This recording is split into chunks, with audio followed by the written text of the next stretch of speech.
জঙ্গে ইয়ামামা কার বিরুদ্ধে? মুসাইলিমা কাজ্জাবের বিরুদ্ধে।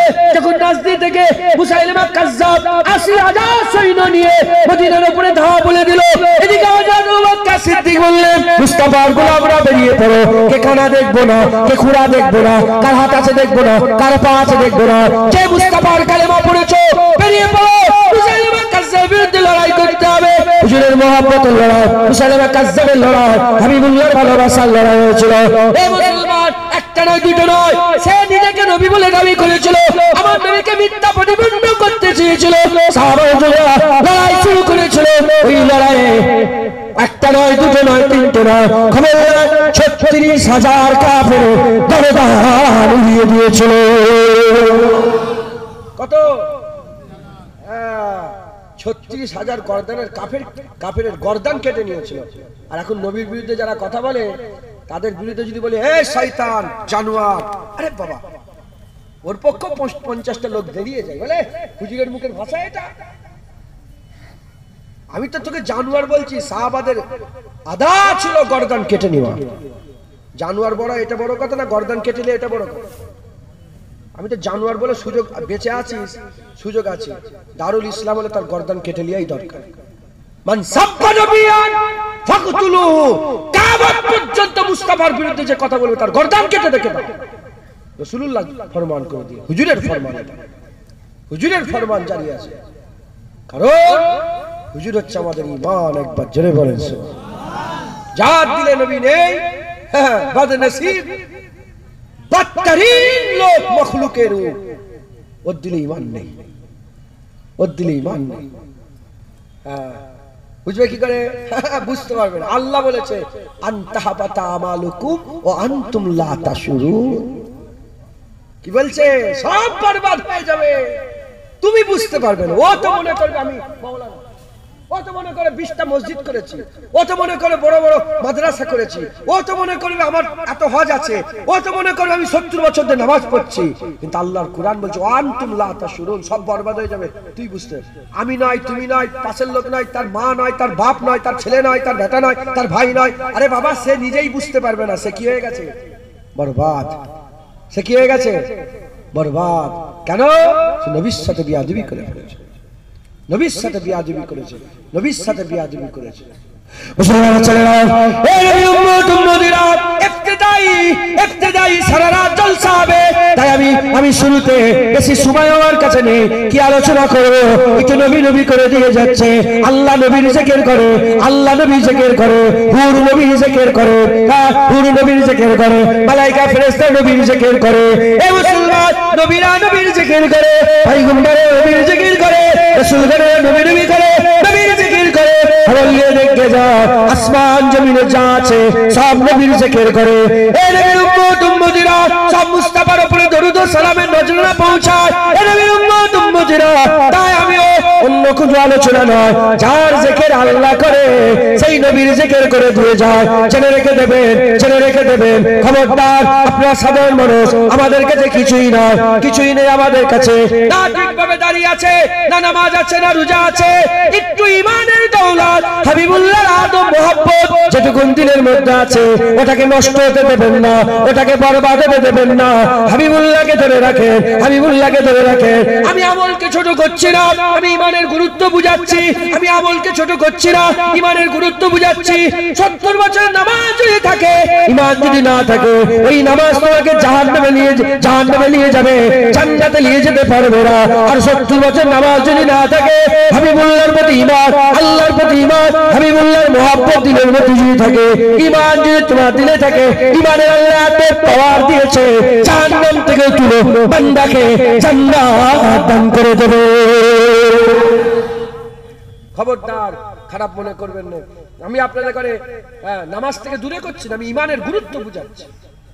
কারণ কিছু কিছু লোক আছে শুধু দেখায়, কি করে নামাজ রোজা, তুই নামাজ দেখাচ্ছ, রোজা দেখাচ্ছ।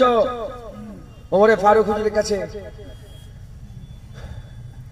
হুজুর বললেন, দেখো তো আবু উবাইদা বিন জাররাহ হুজুরকে বলেছেন, যাও দেখো তো একটা গভর্নর দরকার, ভালো লোক দেখো তো একটা। বলে হুজুর একটা ভালো লোক আছে অমুক জায়গায়, একজন নাম বললেন, আমার ঠিক খেয়াল করছে না নামটা। বললেন কি হয়েছে, কি দেখেছে, ওর ব্যবহার কেমন? বলে জানিনি হুজুর। ও সে মিশেছে? বলে না হুজুর আমি শুনেছি। বলে কি? বলে লোকটা মসজিদে নাও। বলে শুধু কোমর বেঁকানো দেখেছো? কথায় ঢুকছে। হুজুরের পেছনে 5 ওয়াক্ত নামাজ জামাতে পড়েছে, রাসূলুল্লাহর ওয়াজ শুনেছে, কাফের হয়ে কবরে গেছে, মুনাফিক হয়ে। আব্দুল্লাহ ইবনে উবাই তার সবচেয়ে বড় উদাহরণ। তুই কি মনে করেছ আল্লাহ হয়ে গেল, নামাজ পড়লে হয়ে গেল? হুজুর কোথায়, নবী কোথায়, কার কাছে নামাজ শিখলে তুমি? কে শিখালো নামাজ? কোরআন শরীফ খোলেন, আকিমুস সালাত পাবেন। হ্যাঁ, রুকু করো, তাসাউদে বসো, সেজদা করো, কায়াম করো, পাবে। কিভাবে কি করবে, জোহরের নামাজ করে কাট পাবে, কিভাবে কোনটার পরে কি করবে, কিভাবে চলবে পাবে। হাবিবুল্লাহ বলে আমাকে দেখো, আমার মতন করো, তোমাদের নামাজ হয়ে যাবে।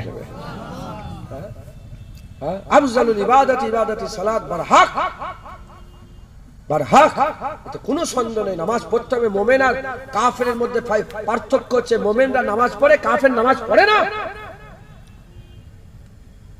কাফেরদের নিশানি কাফের নামাজ পড়ে না, মুমিনদের নিশানি মুমিন নামাজ পড়ে। যার দিলে হুজুরের ঈমান আছে তারই তো চোখ কাজ লাগবে, যার ঈমান আছে তারই তো, সেই তো কানে, এই যার রূহ আছে সেই তো চোখে দেখতে পাবে, যার রূহ আছে সেই তো কানে শুনতে পাবে, যার রূহ আছে তারই হাত তো ধরতে পারবে। আর রূহ যদি না থাকে, সব থাকা সত্ত্বেও বেকার। ঈমানের রূহ যদি না থাকে, সব থাকা সত্ত্বেও বেকার।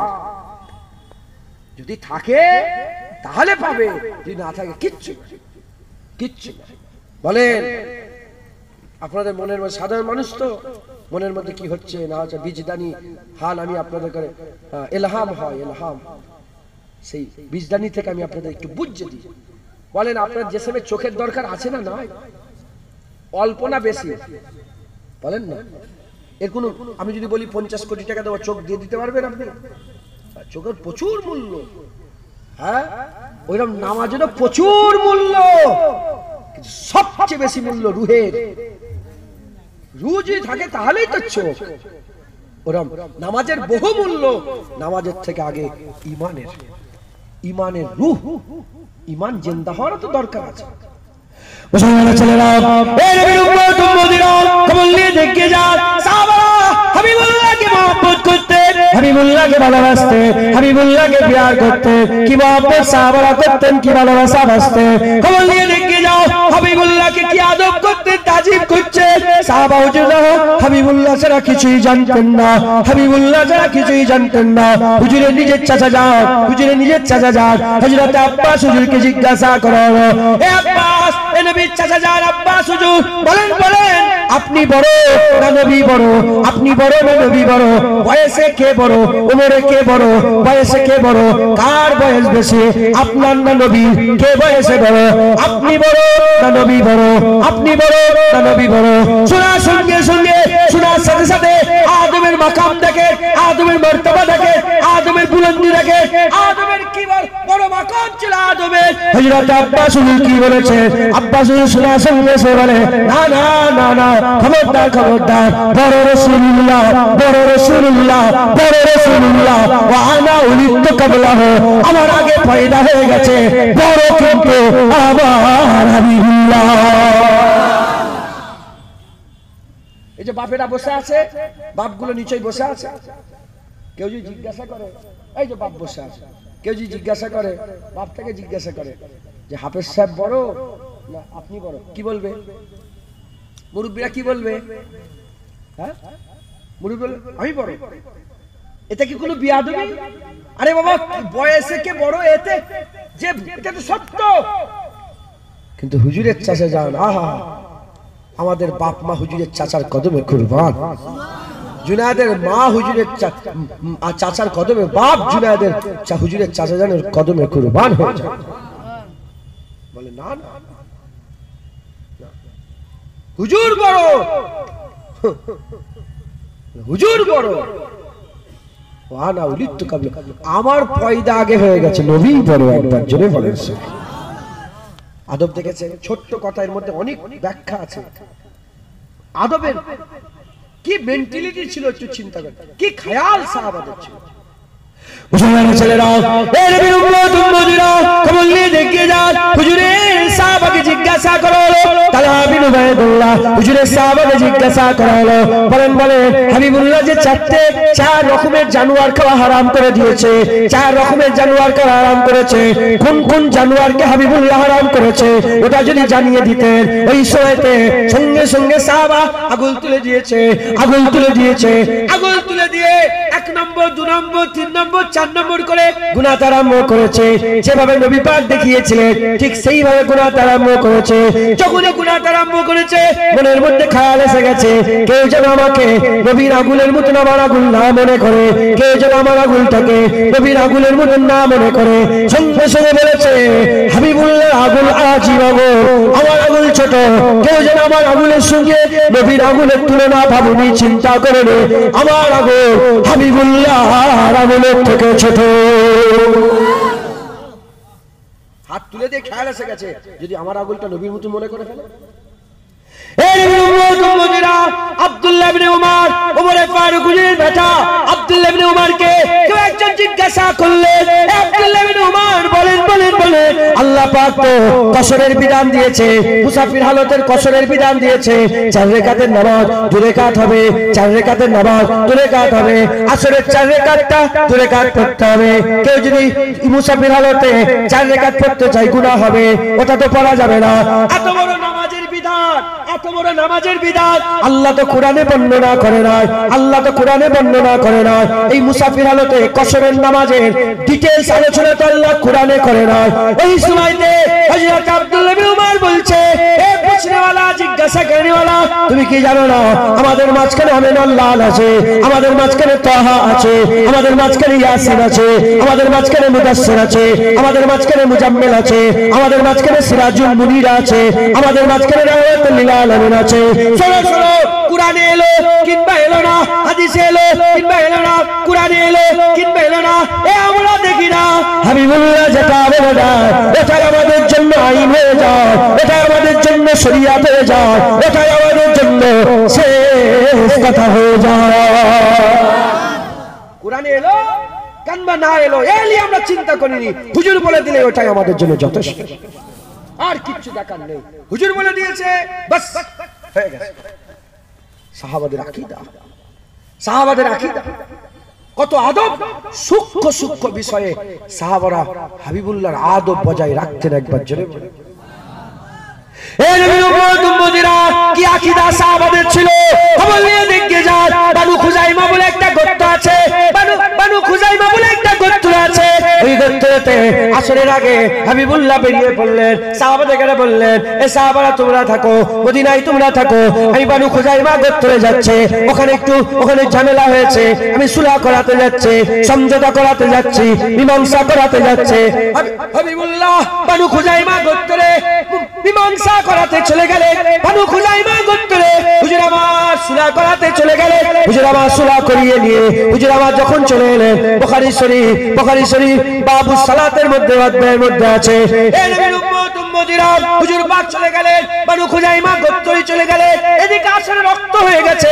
হযরত বেলাল আবু বকর সিদ্দিক আওয়াজ দেয়, এ ভাই আবু বকর, হুজুর পাক কখন আসবে এখন মনে হচ্ছে বলা যাচ্ছে না, আসরে রক্ত চলে যাচ্ছে, কি বলছেন আজান দেব, আপনি কি নামাজটা পড়িয়ে দেবেন? আবু বকর সিদ্দিক বলে আজান দিয়ে দাও। হযরত বেলাল আজান দিয়ে দিলেন, আজান চলে গেল, আজান হয়ে গেল। এদিকে আবু বকর সিদ্দিক ইমামতির জায়গায় দাঁড়িয়ে পড়লেন, আবু বকর সিদ্দিক ইমামতির জায়গায় দাঁড়িয়ে পড়লেন, আর পেছনে সাহাবারা মুক্তাদি হয়ে গেলেন, সাহাবারা মুক্তাদি হয়ে গেলেন। এমন অবস্থাতে নামাজ শুরু হয়ে গেছে, নামাজ শুরু হয়ে গেছে, দৌড়ানে নামাজ, নামাজ চলা অবস্থাতে বলেন কোন সাহাবা কি নামাজ ছেড়ে দিয়েছে? কোন সাহাবা কি নামাজ ছাড়বে? সবাই জামাতে দাঁড়িয়ে আছে, মাথা এক করে নজর সিজদার দিকে, নজর সিজদার দিকে, দিল আল্লাহর দিকে, নামাজে দাঁড়িয়ে আছে, নামাজে দাঁড়িয়ে আছে। হঠাৎ করে হাবিবুল্লাহ এসে গেছে, হাবিবুল্লাহ আসার সঙ্গে সঙ্গে হুজুরের সাহাবাদের নাকে নাকে হাবিবুল্লাহ আসার খুশবু চলে এসেছে, আমিন আল্লাহ এসে গেছে। এই নবীর উম্মত মুয়াজ্জিনরা হারকাত শুরু হয়ে গেছে, নামাজের মধ্যে হারকাত শুরু হয়ে গেছে। হাবিবুল্লাহ এসে প্রথম কাতারের মধ্যে পেছন দিক থেকে প্রথম কাতারের মধ্যে হুজুর আবার ফাঁক করে দিলেন, প্রথম পাকা কাতার ফাঁক করে ভিতরে ঢুকে পড়লেন। হাবিবুল্লাহকে দেখার সঙ্গে সঙ্গে হাদিস পাকের মধ্যে এসেছে সাহাবারা হাতের উপরে হাত মারতে আরম্ভ করে দিলেন, হাতের উপরে হাত মারতে আরম্ভ করলেন। হাত মারতে মারতে আবু বকর সিদ্দিককে বুঝাতে চাইছে, চলে যাও ইমামতি ছেড়ে দাও, আকা এসে গেছে, দৌলা এসে গেছে, আর আবু বকরের পেছনে নামাজ না, হাবিবুল্লাহ পেছনে নামাজ পড়বে।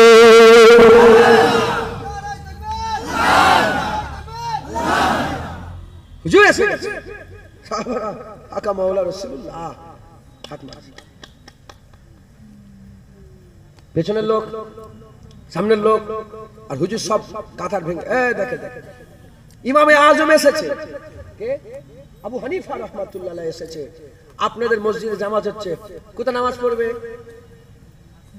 জামাত শুরু, 5 কাতার দাঁড়িয়ে আছে, কোথায় নামাজ পড়বে? পেছনের কাতার। বড় পীর আব্দুল কাদের জিলানী এসেছে, জামাত শুরু হয়ে গেছে, 10 কাতারের নামাজ, মানুষ কাতারে দাঁড়িয়ে আছে। বড় পীর আব্দুল কাদের জিলানী কোথায় দাঁড়াবে?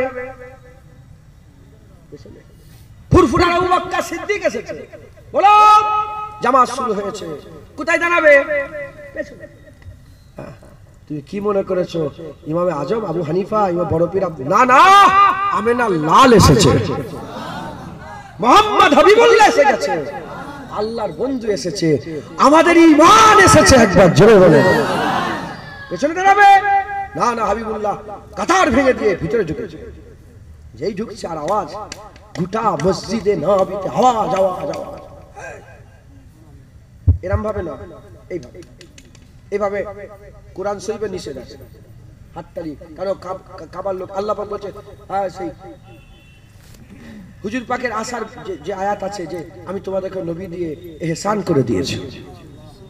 নামাজ, রোজা, হজ, যাকাত, তাসবিহ, তেলাওয়াত, দান, খায়রাত, ইবাদত, আমল, জিকির, ফিকির, চাঁদ, সূর্য, জমিন, আসমান, পাহাড়, পর্বত, কোন দিয়ে নামাজ, এই পানি, হাওয়া, পানি কিচ্ছু দিয়ে আল্লাহ বলেন যে ইহসান করলাম, না না না, হাবিব দিয়ে আল্লাহ বলছে ইহসান করে দিয়েছি। কেন? তোমরা কে? তোমরা তো ছিলে, তোমরা তালিবের যে কাবা তওয়াফ করতে, তোমরা তো ওই লোক, তোমরা জাহান্নামী ছিলে, মুস্তাফা এসেছে বলে তো জান্নাতি হয়েছে। তোমরা জাহান্নামের দিকে যাচ্ছিলে, হাবিবুল্লাহ এসেছে বলে তো তোমাদের যাওয়া জান্নাতি হয়ে গেছে। তোমরা তো তোমাদের অনেকে জাহান্নামে পড়ে গিয়েছিল, হাবিবুল্লাহ এসেছে বলেই তো জাহান্নাম থেকে তুলে আল্লাহ জান্নাতি হয়ে গেছে। বুঝে গেছে? হাতটা পেছনে হাতের উপর হাত মারছে মেরে মেরে। যখন এরম পুরো গন্ডগোল শুরু হয়ে গেছে, আবু বকর সিদ্দিক বুঝতে পেরে গেছে যে সাহাবারা জানবে, কেন এমনও নামাজ আছে তীর ছুঁড়ে দিয়েছে, হাতে লেগেছে, 3টে তীর লাগার পরে তারপরে সালাম ফিরে বলে, ওটো দুশমন এসে গেছে, তীর লেগে। আনসারি মুহাজিরি সাহাবা ইসলামে সারাত পাহারা দিচ্ছিল, সব জানেন মাসুর ঘটনা। বলে কি হলো? বলে তীর মেরে দিয়েছে। বলে প্রথম তীরে বলেন গেল? বলে না, এত মজা লাগছিল, তীরের আযাবের থেকে নামাজে বেশি মজা লাগছিল। বলে আরেকটা তীর? বলে তখনও আমার নামাজে বেশি মজা আর তীরের কষ্ট কম লাগছিল। যে জিনিসে বেশি মজা সেটাই তো করে, আর বাকিটা ছেড়ে দেয়। তিনটে বলে যখন 3 নম্বর, তখনও আরাম আর নামাজেই লাগছিল। বলে তাহলে বলে আমার দিলের খেয়াল এসে গেল, আমি যদি কিছু হয়ে যায় আমার আকার ক্ষতি হয়ে যাবে, অ্যাটাক করে দেবে নবীর উপরে। এই হাবিবুল্লাহর খেয়াল আসার সাথে সাথে নামাজ শেষ করে তোমাকে তুললাম। মুসলমান তো যাই হোক, সেই নামাজ সাহাবাদের। আর ইমামতি কে করছে? তোমার আমার মতন নয়, বাদাল আম্বিয়া খায়রুল বাশার। কে আছে রূহের জমিনে, আসমানের তলায়, জমিনের উপরে, নবীদের পরে আবু বকরের মতন একজোতার কারণ। ওমরে ফারুক বলেছে, সারা বিশ্বের ঈমান যদি একটা গাড়ি পাল্লা রেখে দেওয়া হয়, আবু বকর সিদ্দিকের একার ঈমান ভারী হয়ে যাবে। হুজুর পাক বলেছে, সারা পৃথিবীর সাহাবাদের আমল যদি একটা জায়গায় জড়া করে দেয়, আবু বকরের এক রাতের ইবাদত আল্লাহ ভারী করে দেবে। রাসূলুল্লাহ নিজে বলেছে, ওমরে ফারুকের জীবনের যত আমল আবু বকরের আমলের কাছে একটা আমল সমান। আবু বকর সিদ্দিকের একটা আমল আর ওমরে ফারুকের হুজুরের জীবনের সমস্ত আমল। আর সেই আবু বকর সিদ্দিক নামাজ পড়াচ্ছে,